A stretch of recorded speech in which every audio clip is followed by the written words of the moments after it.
Welcome everyone to the Time Has Come podcast. My name is Graham Wardle, and thank you so much for joining me again. I really appreciate you tuning in and checking out this latest episode. Today, I have Jenna Berman on the show. She's a photographer. She is a model. She's an actress. She's a businesswoman, an entrepreneur. She has her own modeling agency. She is really one of a kind, and she grew up in South Africa, and then she moved to the East Coast of Canada when she was a young child.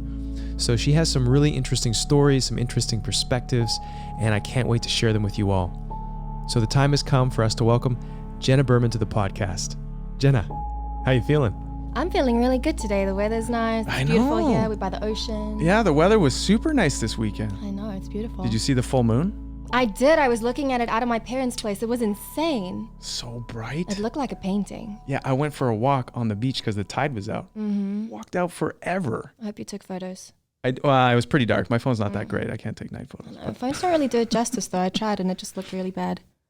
Yeah, so you're a photographer, so you know all about photography. So you mostly take photos on. Do you bring a camera with you everywhere you go, or do you do cell phone photography? I don't really do cell phone photography. I always have this idea in my head that I should take my camera everywhere I go, but I don't really. Like I was just in Israel for a week, and I took my camera thinking, oh, I'm going to take so many photos. And it was just a bit hectic, and you know, I do prefer being in the moment. So yes and no, like sometimes it kind of just depends. It's more like if I'm just chilling at home and like if there's a friend there, right? I'll take photos, or we'll go off onto the beach or something, but I'm not really like a street photographer. You like more portrait, more kind of... Yeah, or just like whenever I feel. I don't like take my camera planning to, I don't know, document anything really. Yeah. You don't go on like those photography walks that people do? No. I've had people ask me to do it, and I just like, I don't know, it feels a little bit contrived. Or like, it can be. Yeah. I've done it once. It was kind of fun. Yeah. You just like walk around. I went with a photographer friend in Vancouver, and we just walked around, and like it was kind of cool because like we kind of talk, but we kind of just go our own way and kind of like meander. But were you taking pictures of people, or like more just general surroundings? Just general, whatever was cool. See, like I always want to take pictures of people, and then it's always a little bit awkward if you just take it or if you ask them, and that can feel a little bit invasive, especially if you're in a different country or something like that. But yeah, it's always like people that I want to shoot. So, and I don't know, when I'm walking around, I'm usually in my own world and trying not to talk to anyone. So I don't really want to ask permission. And, Do you do stealthy photography of people? I do that actually. I have I have this one. I mean, I wouldn't really call it a project. It's just something that happened. But it's called Strangers in Summer. Okay. And it's a collection of photos that I've taken that I didn't realize I had taken, but thematically they kind of go together in the way that it's people who they look like they just deeply in love or new romance, that just kissing on a bench or something. I have this one picture that's a massive, you know, that field outside my place, kind of just down by the beach. The park, I guess. What's that beach called? Sunset Beach. Sunset Beach, right. There's like this big, just green open space, and I was sitting on a bench, and there was just this couple on a blanket, and it looked like a painting. It looked like they were posing for me. So I have this ginormous picture, and it's just green, and then these people sitting there. So yeah, stuff like that is stealthy. But then I wonder, like, did you talk to them? Did you? I did. You did? Oh, you did? Yes. Okay, cool. Because I realized if I took this photo and then I ever wanted to do anything with it and they had no idea, that would feel a little bit wrong. Yeah. So I did go and talk to them, and I got the guy's email. They didn't give a fuck. Like, I showed them the photo and it was like, honestly, it was so beautiful. And they're like, okay, like, sick. Did not care. I even emailed it to them and like no reply. So weirdo photographer taking photos of us. Definitely a creep. But yeah. So where does this, you said it's a part of a collection you have? Yeah, well, I have a few photos that just kind of accidentally happen to have the same theme in that way. Yeah. And so they're just sitting on a hard drive. I guess I'll take more in my life and maybe do something one day. I don't know. You should make a book out of it or something. Maybe. I mean, there's a lot of photography books like that I love. There's one, I don't know who did it, but it's just pictures of people reading around the world. Oh, cool. And yeah, like in the most bizarre situations sometimes. So yeah, maybe one day I'll do a book of some sort. Yeah. But I have a lot of little collections of, you know, things that are the same theme, but not enough to have a full book. And all the people that I look up to and who've put out something that I really respect are just way older than me. So you feel you have to be really old before you put out a book? No, I feel like it's weird. I feel like I've already kind of done more than I expected of myself because I didn't really have a plan for my life or for what I was going to do in my 20s. And I always feel like I look back on my work from even 6 months ago and think, that was fucking terrible. You're a piece of shit. Oh, well, you're hard on yourself. I'm very hard on myself, Oh. yeah. But yeah, some photos I'll look back on and be like, what the fuck are you thinking? Like, this is horrific. So are you always that hard on yourself when it comes to your artistic expression? I think so. Yeah? Yeah, I didn't used to think so, but then my therapist told me that I am. So I think I am. Is that something you're working on? Or do you don't mind treating yourself that way? The self-compassion when it comes to your own creativity, I guess I'm working on it. I'm probably not working on it as much as I should be. Mm-hmm. But yeah, I would say maybe. What about you? Yeah, well, I mean, that's something that I've had to work really hard on because I was the same way. I wouldn't want to watch myself, any acting that I did, on screen or whatever. I was just like, makes me feel really uncomfortable. A lot of actors are that way. Yeah, and then I would pick apart anything I did. It was like, oh, this isn't good enough, or I didn't like the way they edited that. Yeah. So it took me a long time to then kind of relax and be like, I did the best I could. Yeah. And I'm good with that, and I appreciate that. And a lot of the times I would get so attached to an idea of this ideal performance or this ideal way the scene should have been, and when it's not that way, you get all upset. So I've tried to work really hard on relaxing into letting things flow and be, and then acknowledging the beauty and the sort of sacredness of that creative act. Yeah. As it is, just it is what it is. It doesn't have to be perfect. Completely. But as an actor, though, don't you feel like you kind of have the least control over the final product of your work? Because there is an element of surrender because people can edit, change your performance. You can do something that you feel amazing about, and then the final product, it's ultimately not really up to you what it turns out like. Yeah. And that's terrifying. Well, it's terrifying. I don't know if it's terrifying. I mean, there's an element of surrender, and I think there's an element of trust, right, with the production and the director and everybody. Mm-hmm.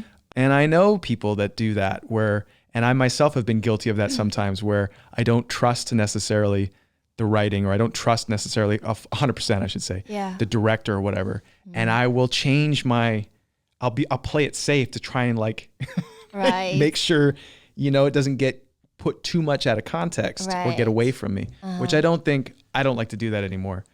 But sometimes maybe has been necessary. Hard to say. Yeah.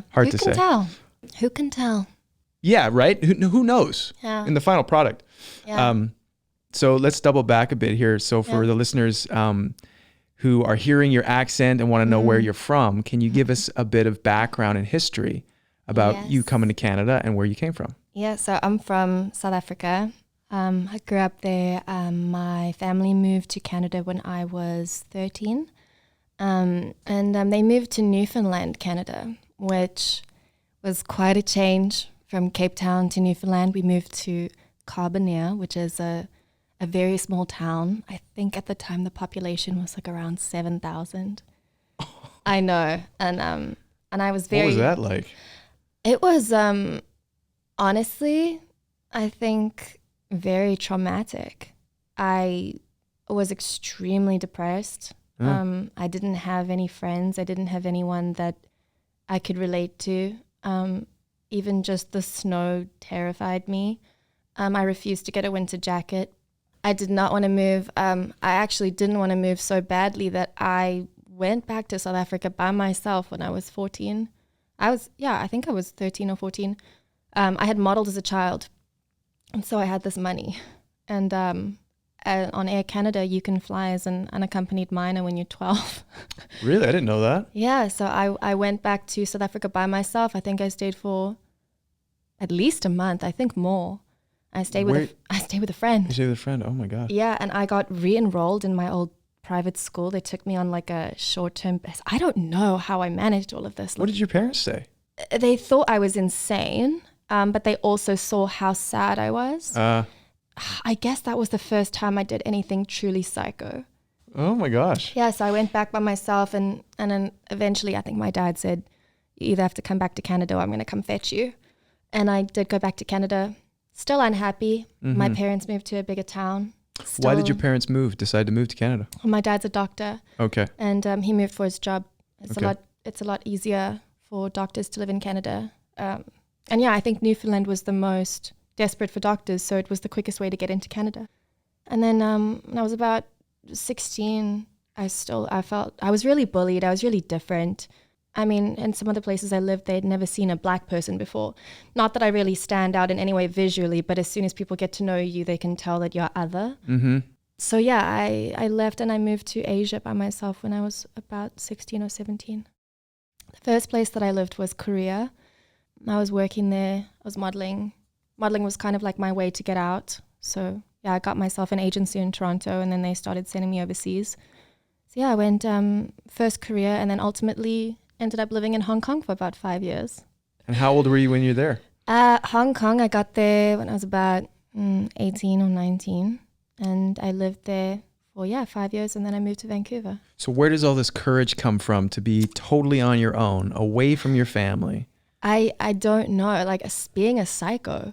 I don't know. What do you mean? What does that mean, psycho? What do you mean being a psycho? I use the word psycho a lot. I think this is the thing. I don't know why I'm like this.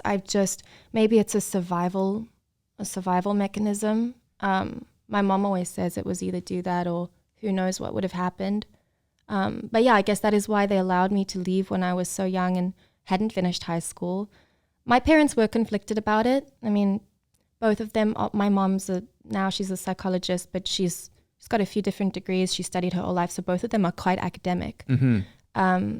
And my dad was a bit more traditional in what he wanted for me. But ultimately, I've always just had to do what I felt deep down was the right thing for me. And yeah, it's kind of like what we talked about earlier on, which is that it doesn't really make sense to anybody else on the outside, but you just somehow know that it's going to be the next right step. And it honestly was. That's what this podcast is about, tuning into that intuition, that what's coming up, how do you take that step? For a lot of people, that's very challenging. I don't know. Like, it's something that I haven't fully analyzed about myself. I'm trying to figure it out. Yeah. It's something that I didn't realize was quite different to a lot of people that I've talked to. Very different. Because a lot of my friends or even people that I've dated have asked me about that or kind of insinuated that it was something a little bit different than their experience. And you also said that you didn't graduate high school, like you didn't complete high school. I didn't, no. Did you do any sort of post-secondary? No, I've always kind of naturally had a strong urge to learn about the things I wanted to learn about. So even photography, I'm self-taught. That being said, I'm not an incredibly technical photographer, still more intuitive. I know what I like. I know how I want things to look. I can't really explain an entire fancy camera to you. Right, but you know how to use it when you need to use it. Yeah, like I know how to make things look how I want it to look. And I don't really know how I figured it out. But no, I didn't go to post-secondary. I was traveling for modeling throughout grade 10 and 11, and I was kind of going back for important dates and final exams. And I still got really high marks, which my teachers did not like because it was, I guess, not the norm. I remember in grade 11, I had such bad anxiety from going to school because I was really badly bullied. My fingernails were bitten down. I had just, at the time, didn't realize it was anxiety. I thought this is everybody's high school experience. But looking back, it was really bad. I eventually got put on this pathway, I think they called it, where like they allowed me to come to school 2 days a week and teach myself the rest because I had proven to them that I could. So they would give me a workload and I would kind of teach it to myself. While I was traveling, I would kind of do the same thing. Wow. And then after grade 11, I did those final exams and I was taking like advanced math. I remember my grade 11 math class was like a university math class. And for grade 12, it seems like the dumbest time to give up. But it didn't feel like I was giving up. It just felt like my life is already kind of taking off in a specific direction. And this is actually just taking up time to do something that A, I know I'm not going to need. I don't know how I knew it. And B, if I ever do need it, I can still do it. So It kind of felt like the priority should be the thing that I'm already doing well at working that is more time sensitive than an education, which at the same time, I do think education is quite important for most people. Yeah. And with what they want to do. So I'm not saying, drop out of school. But for me, at that time, it was definitely the right thing to just kind of be like, nah. And your parents supported you with that too, yeah? I think I kind of tricked them a little bit. My mom, like I said, was a little bit more liberal and more supportive. I think eventually I said, okay, I'm going to enroll in this this online high school where I can finish at my own pace. Really outing myself here. So I did enroll myself. I believe it was through Ashworth University. They have like James Madison High School, something. It's this American high school curriculum that you can do online at your own pace. Okay. So I started doing that. I think I did like 57% of it. But because it was American and I had done Canadian high school, I was like, fuck, there's like Spanish, American history, like all these credits I needed that I hadn't done. And it just turned out to be so much more work. Right. And it was self-paced, but I was like, oh, you know what? Like, I just don't think so. And because it's self-paced to this day, I am enrolled as a high school student at James Madison High School. You're still a high school student. Yeah, still get that student discount, got that student login. Well, what's cool about your story is that I think it's really reflective of how you approach life, is that you teach yourself. Basically, yeah. And if you want to go do something, you want to learn something, you go do it. I do. And I think because I was homeschooled till I was in grade 6. Oh, really? Yeah. So I had sort of like self-learning, like I would get in front of the computer and I'd be like, oh, math, whatever. And I would learn, I would teach myself. You like it? I loved it. Yeah. Because I could go at my own pace. Mm-hmm. And, I learned math so much quicker because I loved math. Yeah. And then when I went to public school, it was like, no, we're doing this worksheet. Yeah. And you have to stay on this worksheet till we're done. That's terrible, right? And I was like, this is terrible. Like, Yeah. I want to learn. I want to keep moving. Yeah. And it was like, no, you got to do it like this. And it really squashed a lot of my like curiosity and wanting to try and learn new things. But it's still there in me.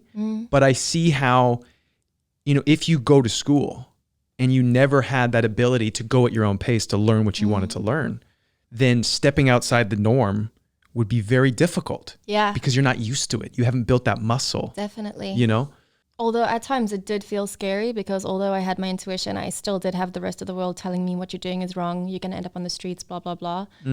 I do think that, as I said, like it sounds like a weird thing to say, but I have kind of done more than I thought I would be able to do in my 20s, and I didn't plan it. And I don't think that I would be this far along in the things that I actually wanted to do had I taken a traditional path. But I'm only realizing it now, kind of. Like in my life. Acknowledging it and realizing, yeah. The difference. I'm not, I mean, I've at times in my life tried to analyze myself and the way I do things and why, but it's very difficult to analyze yourself. And I think I've moved around so much and kind of been displaced so many times that comparing myself to the people around me I've always been a little bit different in some way, or like not from there or the odd one out. So I kind of just stopped comparing myself to whoever was around me. It's probably a healthy thing. I don't think comparing yourself to people really helps you at all. I mean, come on, we all have gone through those times. Where for sure. Yeah. But I think in those ways, like the way that I do things, I kind of just stopped. Yeah. But now when I look at it, I'm like, oh, this is kind of different way of doing things.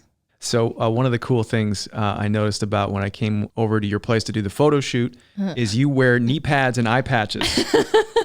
So where did the knee pads and eye patches as your photographer get up come from? You know what? It happened sometime last year. I do this thing when I shoot men specifically. I often will shoot men from a little bit below their eye line kind of thing. Yeah, like I'll be kind of like just, the angle, like looking up a little bit more. I do it for women too, but there are some people that specifically want to be shot from either like very slightly above or like whatever angles. But so yeah, I was doing that, and one day, my knees started to hurt. And I said to Minji, the makeup artist, I said, I need some fucking knee pads. You go on Amazon right now, just give me some knee pads. And she did right there and then. She went and she ordered me some knee pads and they came. And then the eye patch, that happened. Same kind of thing. I was just shooting someone, and you close one eye, look through I felt like this eye keeps scrunching up, getting closed, open, closed, open. What if I just block it off and then I just look through the eye that matters anyway and don't have to worry about that eye? And I was like, Minji, go get me an eye patch. Like, order me an eye. She goes, you want this one? You want the pirate? I want the pirate one. So that is how that happened. And now Minji kind of knows the point of the shoot where I'm going to need the knee pads. So yeah. You guys are a good team. I'm so lucky to have her. I don't think anybody else would put up with me. She's amazingly talented, just a beautiful human all around. Yeah, she's awesome. She's amazing. I'm so lucky. Yeah. You also have a modeling agency that you started. So where did that come from? What was the motivation for that? It kind of just happened. I didn't plan it. Didn't plan being a photographer either. Just kind of evolved. I started assisting the agency that was representing me at their Vancouver office. I started helping out, and then eventually I think after a few years, they gave me the role of the main agent, and I did that for most of the time that I've lived in Vancouver. Not that I was ever planning to start my own agency. It was just felt natural. I really liked the girls and the few guys that I was working with. And I got to a point last year, or a little bit before maybe. It was pretty quick actually. I didn't really plan it for long. I just felt like I love what I'm doing, and I love developing these girls and being the kind of influence that I would have wanted in my life when I was a 16-year-old new face. So I could just fully do this for myself instead of working for a bigger company. And so yeah, I had learned a lot through that company that I was working for, and I just decided that I wanted to do my own thing, which is kind of always have been. Like, I'm not very good with structure or having a boss or anything like that. So it was almost inevitable. Did you know anything about business? Did you have any I don't know how to do this? Or did you just whatever, I'll try it and we'll see what happens? It was a little bit of both. I had learned a lot about business through, being an agent for the other company. Every time I had questions, there were always people I could ask. A lot of it is kind of figure it out as you go. But no, I haven't gone to business school or anything like that. It's kind of just been through experience in my life. I learned how to do all of the accounting myself because I wanted to be completely in control of everything that happened and people getting their money. You do your own books as well. I do everything, yeah. Oh my God. I know. It's a lot of work. It's a lot of work, but at the same time, I'm completely aware of everything and I know what's going on with everything. Which is important. Yeah. And, for me, I've always felt, there's a lot of problems in the modeling industry.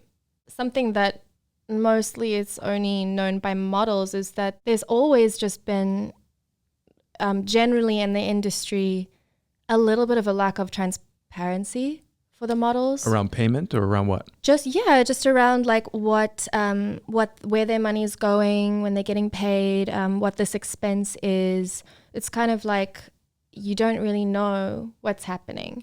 So I just decided if I am the one fully handling everything and I have this personal relationship with each model, then I can be fully transparent with them about, this client hasn't paid, you have this much available, you can check in anytime, I'll tell you anything. A lot of agencies will also charge models a fee to be on a website. There's an annual fee. They charge them 20% commission. Is that standard or is that above? No, 20% is pretty standard. Yeah. I decided to do 15 just because in BC there's the Employment Standards Act, which protects actors, technicians, basically anyone that works on set, but it doesn't explicitly say print models. I just didn't think print models should be excluded because It doesn't explicitly say that. Yeah. So I just decided 15 across the board seems fair to me. I don't charge any other fee or anything like that. My goal was 100% transparency and trust between myself and whoever I was working with. And I enjoy the way it's been going. That's amazing, Jenna. I love that. What a great way to run a business. Thank you. And also to attract a quality model, quality people, performers. Yeah, well, I want to have that relationship. For me, I don't want it to turn into some massive corporation thing. I wanted to stay boutique. I work with people that I'm really passionate about, that I really believe in, and not people that I just believe in, you know, as their potential as a model, people that I really like as people. As people, yeah. Yeah, so I do have a personal relationship with all of them. They know me, they know who I am, I know who they are. We can hang out outside of talking about business. And that's the relationship that I have with my agent for acting. That really worked well for me. So I know it's unconventional, but yeah, I just decided at the end of the day, it should be people that I enjoy being around. 100%. 100%. That's what it is. I mean, I switched agents recently, and I love my old agent. She was great, wonderful person, did such wonderful things for me. But I was at a place where I was like, I want to work with someone like Kaylee. Kaylee's amazing. She's amazing. Yeah. And nothing that my old agent wasn't amazing. She was great too. But it was like, you just need to find that connection with somebody where the flow or the energy works and you can pitch and catch really well, and have that transparency and trust and stuff, I think is also very, very important. Oh yeah, definitely. I wanted to ask you about photography. I wanted to ask you about when you're taking photos. A lot of people have different ways of approaching how to get a good shot. So what when you're taking photographs of somebody, what are you feeling? What are you tuning into? And how do you do that to get the shots that you kind of get? I don't really know. Like, I don't really know what I do. I don't really know how other photographers work differently than me in the kinds of photos that I take. Obviously, in my career, I've worked with a lot of photographers who've shot me, and they've all been different in their creative ways. And I'm sure through osmosis, I learned quite a bit through them that kind of has stuck with me naturally and doesn't intrinsically feel like something I've made an effort to learn. But I kind of just go with the flow. I divulge a lot more than I probably should about my life, which I think makes people feel more comfortable. It happens naturally for me. I really have to control that a little bit more. People get distracted. I think a lot of people get a little stressed out when they're having their photo taken. People are very hard on themselves. So I just go into this zone where I feel totally confident in what I'm doing and like what I want it to look like. I don't think about it. I don't look the person up before they arrive that day. I don't want to know anything. I mean, it doesn't really make a difference at the end of the day who comes in. I've shot some people who are very, very successful, and I've shot some people that have been trying to get an agent for 5 years. I don't want to feel like I'm putting more work in for someone because they're more established or something like that. I just kind of feel like I should look at the person and be with the person and do whatever I feel I should do. And is it an exploration when you're shooting them? Like, is it like, oh, this is something I'm going to kind of tease out of them, you know, or because I remember when you shot me, there was a lot of like, oh, do this, you know, do that, try this. Yeah. Similar looks that I was like, okay, like, so was that something that you saw that you're like, I want to chase that? Or was it more just in the moment? You're like, I just feel like this. I think it's more in the moment. It's more just like what I like. Yeah. I'll be like, do this. And a lot of people will come in, specifically actors, and they'll think that they need to have some, they'll think that they have to have like a secret behind their eyes or like a thought. And I've had some people, I swear to God, put their head down for like 60 seconds. I'm not exaggerating, to get in the zone. And then they look up at me expecting me to be ready to catch that thing.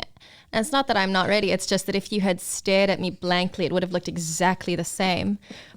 And I think the thing that people don't realize sometimes is that if you strip away everything and you do nothing, there's intrinsically going to be something left that's you. And if there's something that's going to make you successful, it's not going to be something that you've imitated or learned from somebody else or something that you've put on. Yeah. Be more authentic, just be. Yeah, which is the hardest thing to do, to be. I mean, even I struggle with that a lot in a little bit of a different way. I'm very good at doing, very good at getting things done. And being is a lot harder, I think, for everyone to just be. People spend their whole lives trying to be something other than what they already are without trying. So it's a bit of a concept, especially when suddenly there's a camera on you and you have to look into the lens, and actors are usually looking away. So it's, I think, a bit jarring for people to just be and just look straight into this lens. when you're modeling versus when you're acting, which do you find easier or more comfortable in? Oh, well, acting is infinitely harder than modeling. I'm not one of those people that thinks modeling is easy and you just stand there and look pretty. That's definitely not it.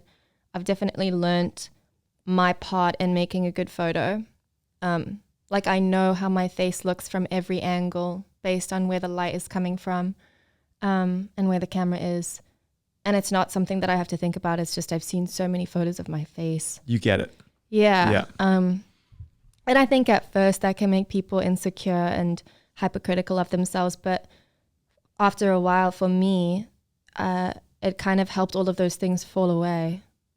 I've seen my face so much. I just don't really care, you know?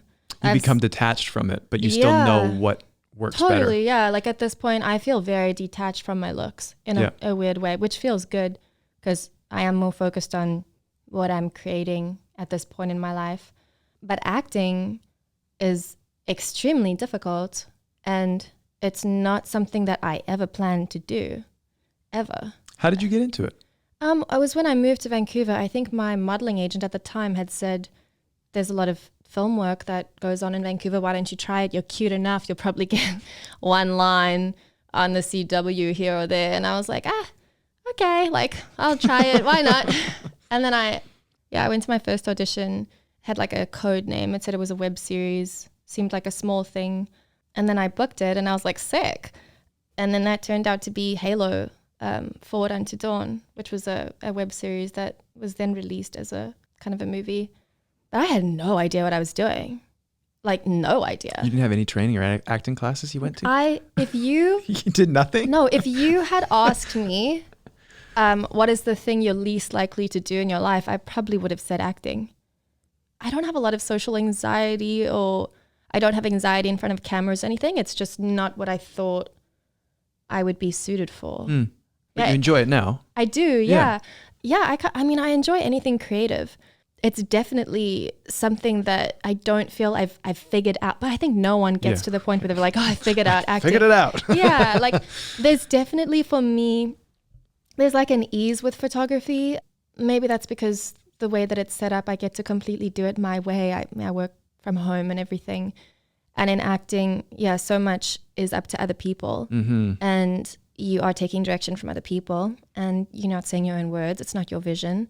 And that for me is sometimes the hardest thing. It can also be the most interesting thing and the most collaborative thing. So, but it's a newer thing to me. I mean, I got my first camera when I was 9 or 10, a film camera, and acting is something that just kind of came out of nowhere. Right. Not that long ago. Did you buy your first camera, or was it a gift? It was a gift. I told my dad I really wanted a camera for my birthday. Do either of your parents do photography or take? No, but how I got into it or interested in it was they always had National Geographic magazines lying around at home, and that was my dream, and probably still is. To do National Geographic? Oh my God, I would die. Like I would probably chop off my left arm to. It's a bit extreme. You could I swear, like you actually need to be kind of like a doctor to be a photographer. Oh, you do? For National Geographic? I don't know. I don't know if it's that strict, but I remember I looked into it, and they don't want just like anyone that knows how to use a camera. They want people who can also be valuable. Yeah, but you've traveled the world. You have experience? Yeah. Very independent? I guess so. I just Probably remember. You can speak multiple languages? I do speak multiple languages. There you go. Yeah. Come on. I just remember looking into it and being like, oh, I can't do that. Oh, like, really? There's I think so. Requirements there. It was a long time ago, though. I'm sure there's exceptions and people that kind of get into it in different ways. But yeah, I remember being like, well, I'm not an anthropologist, so this is not for me. Interesting. Dream dead. Right. But maybe one day. Maybe it's still alive, Jenna. Maybe that's what's emerging for you. I hope so. Yeah. I would do anything. So you mentioned a bit of astrology. So I get the sense, because I think I saw on your Instagram you're big into crystals. I love me a good rock. So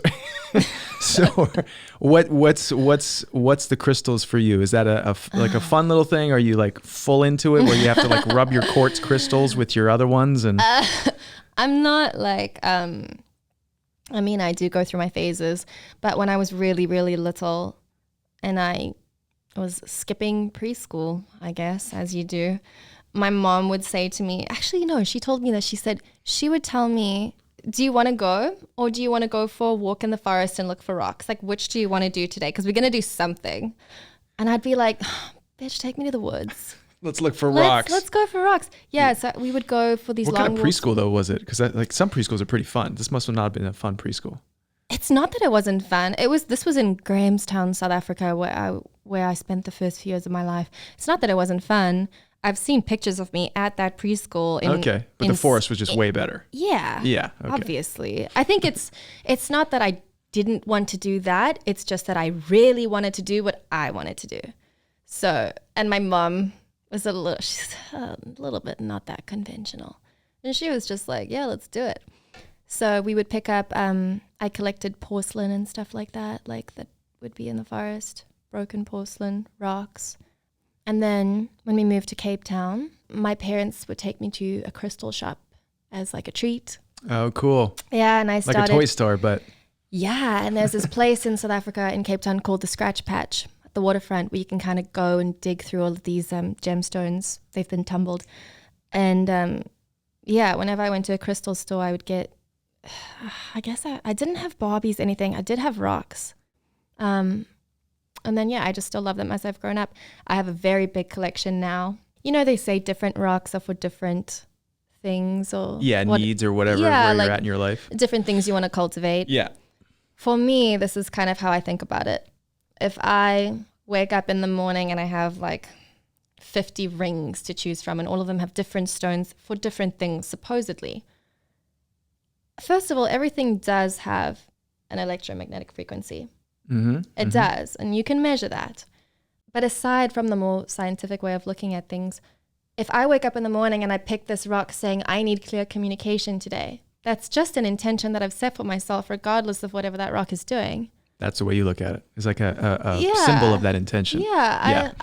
I like symbolism and I like things like that. So even if it's just a rock that does nothing, my intention and my belief, and I think that I've largely created my life through a lot of delusional thoughts and beliefs that I just did it and it happened. Would you say delusional? Were you delusional? I call myself delusional a lot just because it's like you said, like there's been no evidence to support a lot of there's no counter evidence to it. That's true. Very true. Because there'd have to be counter evidence for it to be delusional, to prove that it was delusional. Wasn't that kind of like, who did that quote? Was that Einstein who was like, I believe in everything until it's disproven. I believe in maybe, fairies, I don't know. dragons. Did Einstein say he believed in fairies and dragons? There's somebody who said that. I believe it's maybe Let's not put that out there. I don't know if it was Einstein. Let's not put, someone, he said something like that though. Something about imagination.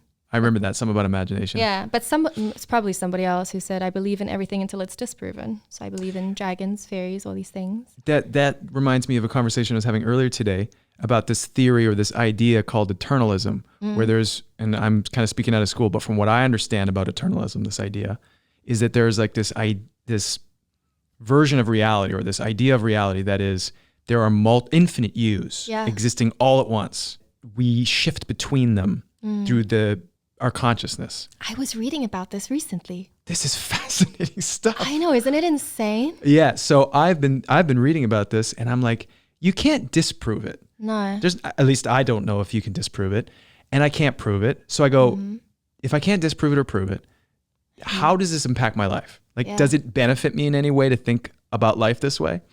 And so there's a little bit of benefit to think like, okay, if there's a version of me that's living this way or in this light or within this, living this dream or doing this thing, and it's at a certain vibration or a certain state of mind, state of consciousness, why wouldn't I want to try to tune into that and cultivate that and manifest that?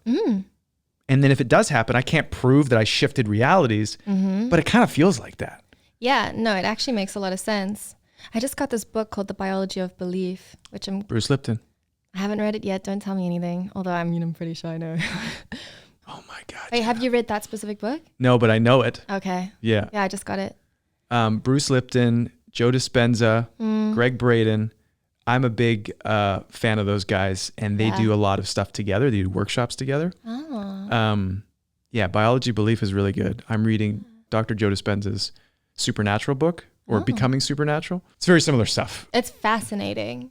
It's the best thing to talk about in my world. Yeah, honestly. Let me know when you've read that book. Okay. Come on and do another podcast. We'll talk about it. All right, we'll circle back.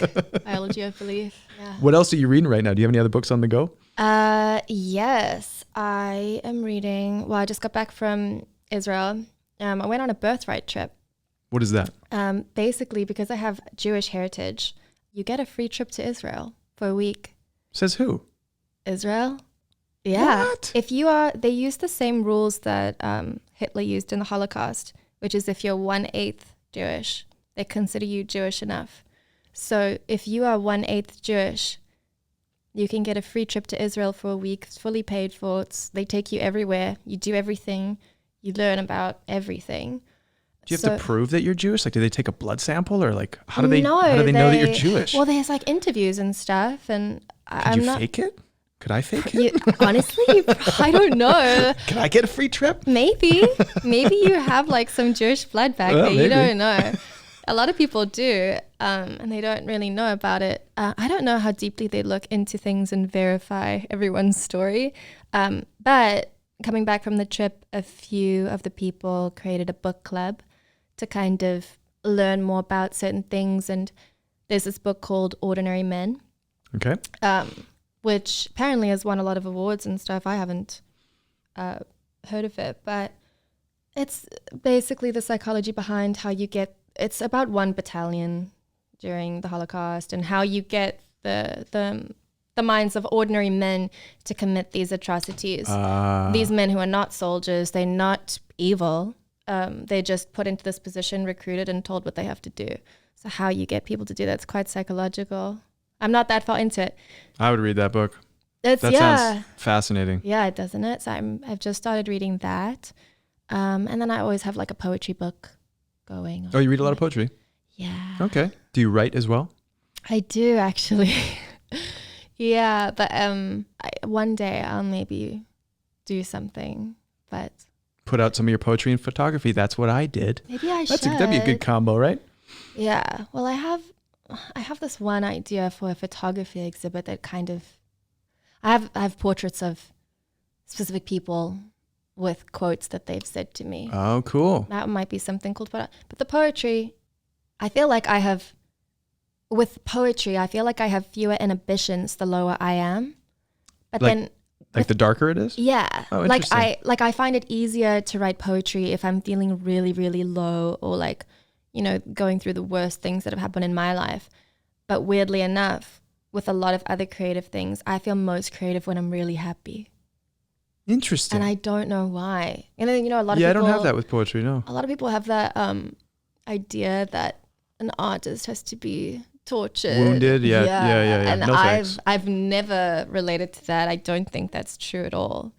Yeah, I think it's a bad idea too to put into people's minds, because then you're like looking for ways to be a victim or to be hurt. Met a lot of people like that just get so comfortable in misery. Yeah, and no thanks. Yeah, and I think sometimes people can almost feel scared to be happy. Yeah, like to enjoy their life. Yeah, to let go of the darkness because they feel they'll lose some part of themselves or something. Yeah. I find some of my for me, I find it easiest when I feel raw. So sometimes it can feel really raw when I'm happy. Yeah. But it's like that rawness of like life that is just, it's like. Yeah. It's like if something happens on the street, like a car accident, that feeling where the air is electric? Yes. Yeah. Car accident is obviously a terrible thing, but so you're like actually in the moment. Yeah. It's like really present and you're really like, oh, wow, this is happening. It's real. This is real. That's where I feel the best stuff comes from. Yeah. I used to have this like weird thing about writing in a diary, like as a journal. I used to feel that I had to write neatly and write down everything that happened that day. And it never served its purpose. So I would feel like I was writing as a chore. And then I had to realize over a while, like, no, like it can be messy. It can be a word. It can be whatever, just to express. Yeah. Yeah. So I'm still kind of figuring out the best way for me to write and stuff like that. Do you keep a gratitude journal or any sort of journal now? I'm not that good at keeping a gratitude journal. although I know that it's a very good thing to do. And so I need to be better with that. I do keep a journal, though. I do write in a diary. I like to light up a little candle, get the diffuser going. Get in your zone. Yeah, it's like my favorite thing to do is to just zone out, and put away my phone, turn it off, and sit in my bed. Yeah. And read a book or write or something like that. Yeah. Yeah. Cool. Yeah. Well, I have a question for you that I ask all my guests that come on the podcast. It's a fun question. It's about a magic painting. So this is kind of a mystical question. Okay. I came up with it when I was on set one day, and really bored waiting for, the setup or whatever. And so I asked some people this question, and they gave some really interesting answers. Oh. And I was like, whoa, this is cool. So now I ask everybody this question because it's a really fun question. Okay. So here's the question. If you at your house had a magic painting on the wall, and whenever you looked at that painting, you could feel any feeling you wanted to feel to any degree that you wanted to feel it, what feeling would you choose? And what color or colors would you want in your painting? I do have that painting in my house. Okay, even better. It's not a painting. Or picture.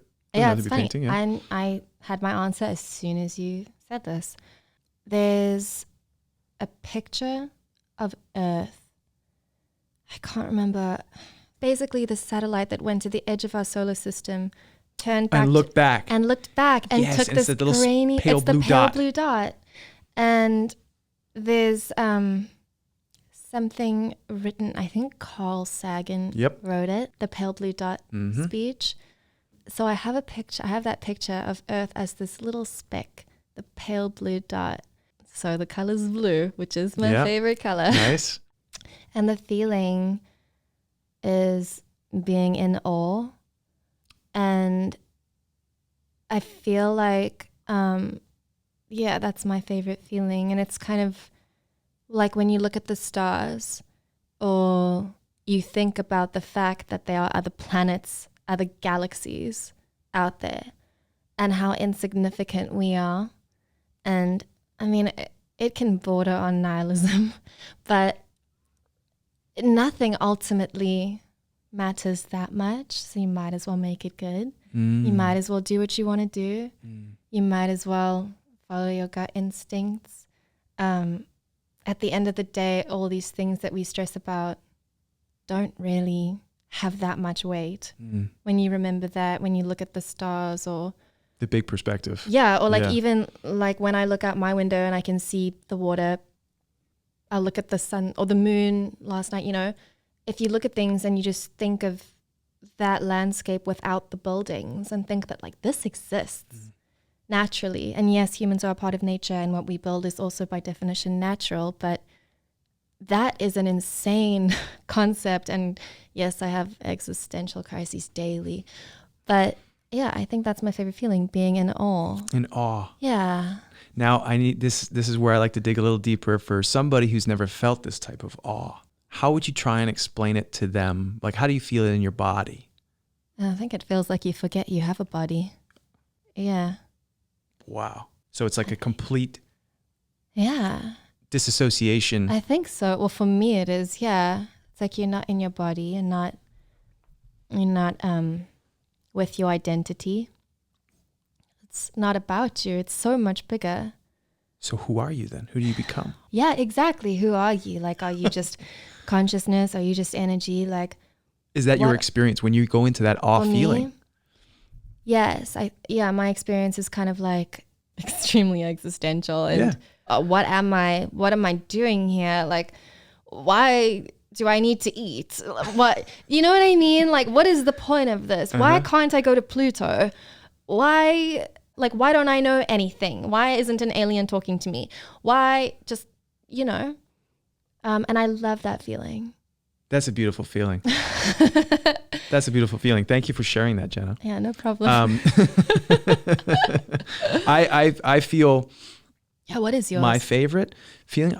I love looking up at the stars and the moon and just being like, what else is out there? Exactly. And I don't know if I've ever felt like I've forgotten who I was or like lost myself by looking up at the stars, but I can see that that overwhelm with the magnitude. Yeah. And then like you said in your actual picture of the pale blue dot, where every human that's ever existed we've known about has existed there. Yes, in that tiny little thing. Everyone should go on YouTube and put in Carl Sagan, the pale blue dot, and listen to him saying it and watch the video, because video's great. I cannot watch it without crying. Yeah. Every single time. Yeah. It's a beautiful one. It's amazing. And it's a good perspective to have. Yeah. It really day. puts things in perspective. Yeah. And that's kind of what the question I think is, I like asking people is, when you recognize the feeling that's most important to you, or that's been most, beneficial to you, you want to feel the most. A lot of people put that on a shelf and they go, I'll be like, when I'm happy, when I'm living the life I want, then I'll feel that way. Yeah. And so like this idea of like, if you had this magic painting that you could feel how you really want to feel at any time, then it's like, well, wait a second. You can kind of do that. You can, You can tune in to those feelings, right? If you make it a priority. Right. Yeah. Right. My feeling. Oh wait, do you have to say this every podcast? Like talk about your feeling as well? Jaren, my friend Jaren was the one who first asked me what mine was, and I explained it to people. So if people have heard that episode, you're going to hear me tell it again. Okay, cool. If they haven't heard that episode, then I'm going to tell it now. Great. So my first time I had this question, I had a different answer, and then it changed over the years, and now I have this one feeling that I love the most. And it came, the first time I felt it was, float tanks? I love them. Okay. So I did a float. My first float was years ago, maybe 2010. Yeah. And I got in the tank. It was before it was trendy. Yeah, it was in the float house in Vancouver. Yeah. So the guy who started that, he had a float tank in his apartment in North Vancouver. Oh my God. Yeah. And there was like nobody who had float tanks in Vancouver. And then I found it on Craigslist, I think. Oh my God. So I called him up and I said, can I float? He's like, yeah, come on over. So I go over to his place. He's got his master bedroom, outfitted to be like the float space, whatever. So random. It's so random. But I practiced in my bathtub before because I wanted to do it. I'd heard it on the Joe Rogan podcast. And I was like, I want to try. Yeah, you were telling me about that podcast. Yeah. I want to try this thing, but there's no float tanks in Canada, especially in Vancouver. So I was like, I'm going to sit in my bathtub. I lasted half an hour. It wasn't the same, of course. But anyways, I get in the room and I'm like, okay, there's the float tank. He tells me, he says, okay, you can sit in the water, blah, blah, blah. And so Mike says to me like, okay, get in the tank and, enjoy. I'll come and knock on the side when your time's up, and then you can knock back to let me know that you're okay. And then you get out and shower. But so anyways. Were you scared the first time? I was terrified. Oh my God. Because a lot of people get really bad anxiety. Yeah, I was terrified. Not until I was terrified only once I got in there and I started getting anxiety. Yeah. And my heart started going and my brain was going like, you got to get out. You got to get out of this tank. And I was like, you waited 2 years, Graham, to find a float tank. You finally found one and you're going to ruin it by like getting out in 15 minutes and you stay in for an hour and a half. So I was like, okay, fine, I'll stay in. What did Joe Rogan say? Like, relax and let go. Like that was I think that was a video I watched on YouTube before I did my float. It's like work through it. Yeah. And so I did that. And then what happened was really weird. I like disappeared. I like left my body. Out of body experience. Yeah. And I feel like you astral projected. I don't know what that means. It basically just means when you leave your body, but you're conscious. Maybe that's what happened. I don't know. That's sick. But I'll tell you, I'm floating or whatever in the same room with the float tank. And I remember this very clearly. And I looked to my left and there's like a person, but like it wasn't a person. And then there was two other, they were like entities or whatever.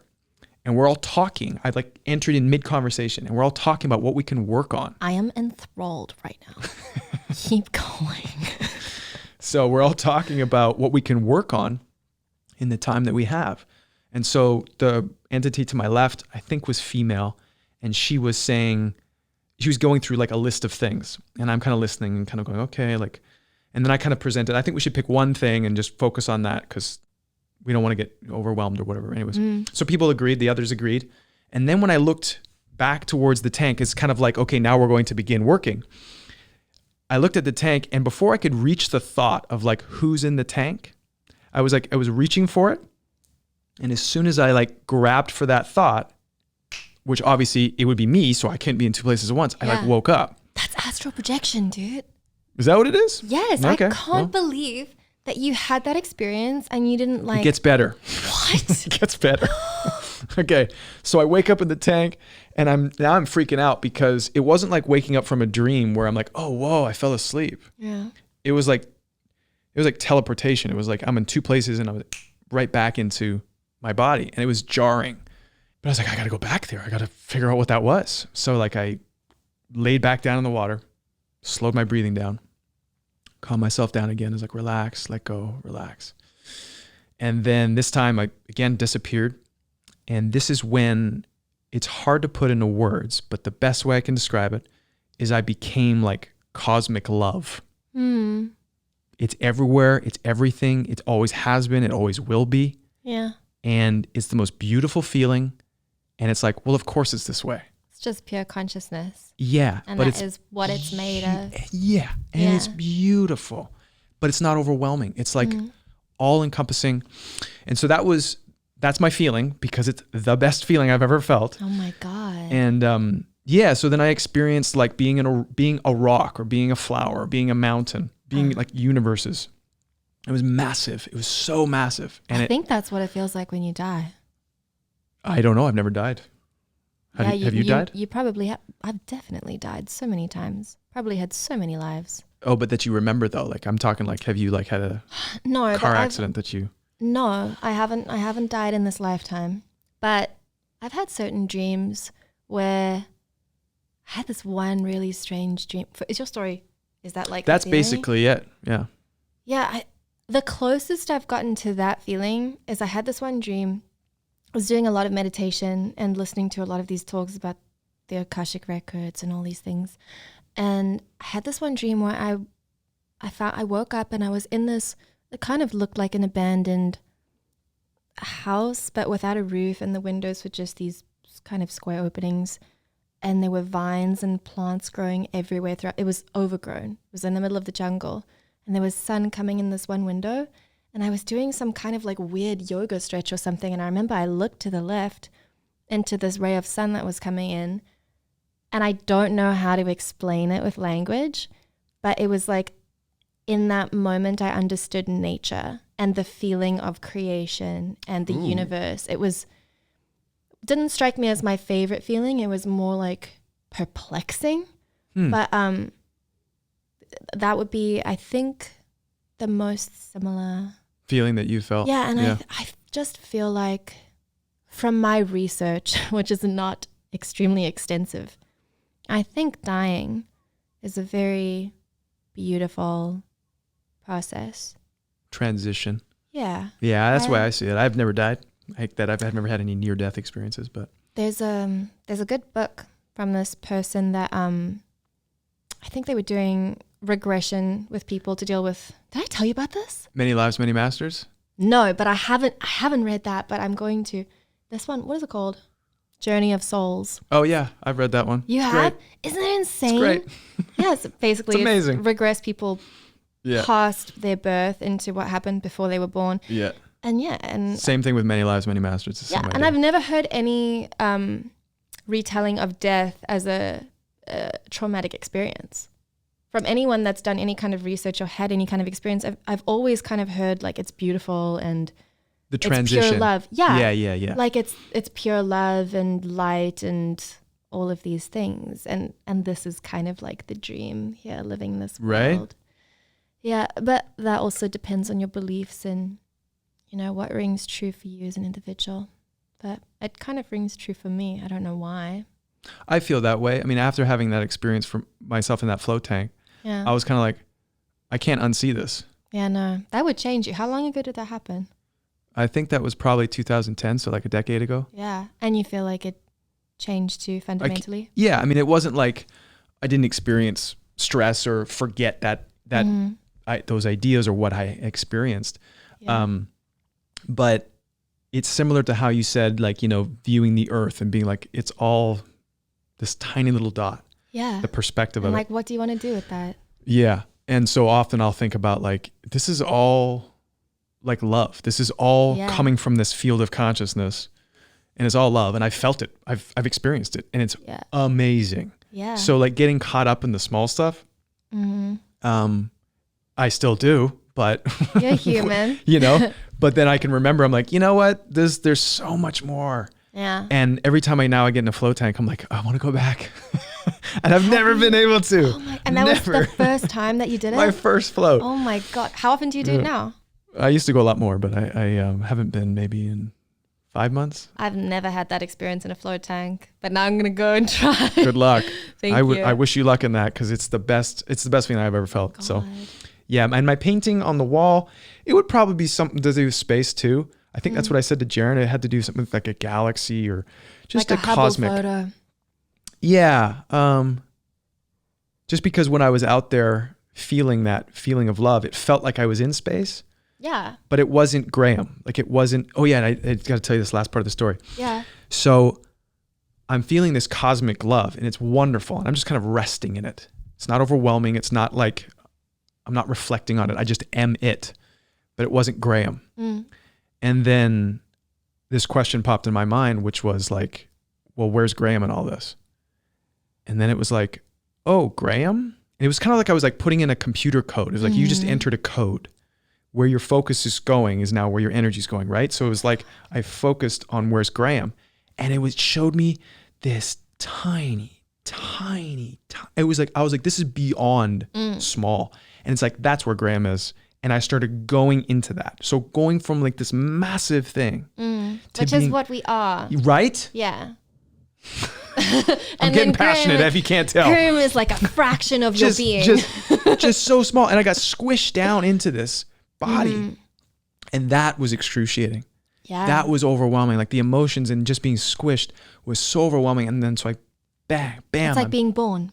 Yeah, I don't know, I don't remember being born, but I would assume. I think being born is excruciating, and I think the transition of death is beautiful. Some babies don't cry when they come out when they're born. I mean, I don't even know if crying is a good reflection of what the baby feels, but like I don't know, birth looks pretty fucking terrible. Or amazing, like going through a wormhole, like a portal. I don't think. Can you imagine? I think the consciousness enters the baby before birth. I think a few months before. That's what you think? That's what I think. Okay. And don't know. That's You're sticking with it? Yeah.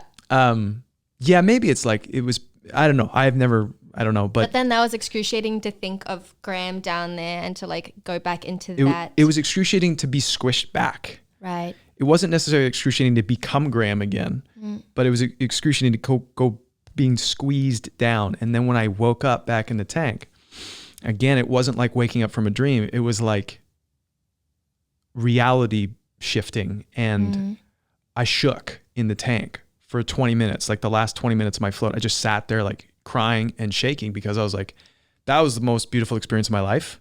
Yeah. And I'm now sitting in this tank of like 12 inches of water in the dark. I don't have to live this human life. So the guy comes and he knocks on the side of the, Mike comes and he knocks on the side of the tank, and I knock back. He leaves. I get out and I shower, and I come out wanting to talk to him about this. Like, dude. Yeah, of course. And he's like busy on the phone on his computer. He's like, I'll talk to you later. Like, you're done. So I'm like, okay, I guess I'll just leave. Yeah. So I left and went outside and sat on the grass field and watched the sunset. And there's this like little boy playing with his toy truck with his mom watching him. And I was like, life is beautiful. I mean, what else do you do after an Right. experience like that? Like, what can you possibly do? Yeah. Yeah. So that's my feeling. And it's a beautiful feeling that I love so much. But I love asking people this question because everybody has a very unique answer to it that I'm like so fascinated with. And then I'll ask people, what does that feel like if someone has never felt that before? And as they explain it to me, I'm like, I'm starting to feel this right now. I think yours is the most This is fascinating answer there is. Actually, I love it, but it reminds me of that book, Dying to Be Me. Have you read it? no. It's basically written by this woman that got cancer, died, learned about belief, kind of came back from the dead. Cancer magically went away. People can take, whatever they want from it. Yeah. But she used this comparison of when you die, it's like you're in a warehouse and the lights are on and you can see everything and experience everything. And then coming back into her body, it was like someone turned off the lights and she still vaguely remembered where certain things are. But the lights were now off and she had that memory and that feeling of what it was like, but the lights are now off again. Yep. Yep, Yeah. that's exactly what it's like. You should read that book. I will. What was it called again? Dying to Be Me. Dying to Be Me. I'll write that down. Yeah. I think it gets a little bit religious in there based on her own personal experience, but Yeah. there's a lot to take from it regardless, even if that's not your thing. Yeah. Awesome, Jenna. Well, thanks so much for coming on the podcast. I love this conversation. This was a lot of fun. Yeah, no. For people that want to keep in touch with your work or follow you, I know you got Instagram. You got 3 Instagrams, don't you? I do, which sounds terrible. Yeah, my personal one is Jenna, Jenna _Berman, Berman. My modeling agency is Wild Management. And my photography one is Mandisa Photo, which is my also name from South Africa. But I'm probably going to start going by Jenna Berman Photography soon, just to keep it simpler. So yeah. Awesome. We will put all those links in the show notes. Thanks, Jenna, for coming on the podcast. I really appreciate it. And you'll have to come back once you've read Bruce Lipton's Yes, I Biology will. of I will Belief. come back. Thank you. Thanks, Jenna. Well, thanks everyone for listening. That was a lot of fun for me. I hope you enjoyed it too. Just before you go, I want to wish you well. I know a lot of things are going on in the world right now, and this podcast is an opportunity that I have to share with you some of the conversations that I have, and also to share some of my well wishes. So right now, I want to wish you all the very best. I want to wish you some courage and some strength and some peace, because a lot of stuff is going on in the world, and it's really heavy for a lot of people. So I just want to take this time to wish you the very best, and to remember just to guard your attention, because there are so many things going on right now in the world. There's so much news happening. And I think it's really important to remember where we place our attention is where our energy will go, where our focus will go, our energy will flow, kind of thing. So just pay attention to that. I know that's something that I'm focusing on as much as I can because of all the things that are going on in the world right now. So I want to wish you that strength of focus. I want to wish you that courage to follow your heart and to step up and to speak your truth. And before you go, I want to give a shout out to Eskimotion. He's the one who provided the music for the intro. So if you want to check out his music, you can look him up on Spotify or your favorite streaming platform. That's Eskimotion, Eskimotion. And the song is called In Dreams. Also, I have a sponsor of the podcast, and that's Lambs, getlambs.com. They sell some clothing right now, t-shirts, beanies, boxers, and I think they're even selling like gloves. Like if you don't want to touch things, you can put your hand on a little glove or something. Anyways, you can check them all out at getlambs.com.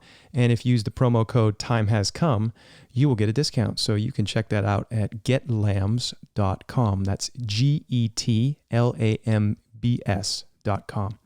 Thanks, everyone. All the best. See you next time. Cheers.